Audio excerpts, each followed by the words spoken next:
கௌரவமாக 12 வனவாசம் ஓராண்டு அஜாதவாசம் கழித்து வந்தால் நாடு இல்லையல் காடு என்று தெரிவித்து காடாகதியாக துரத்தினான்.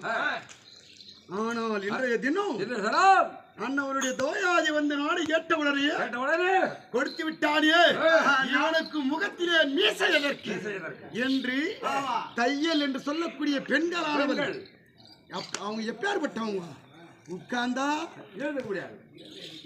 எழுந்துக்க முடியாத பெண்கள் இவர்கள் வந்து நம்முடைய முகத்திலே காரி உமிழ்ந்து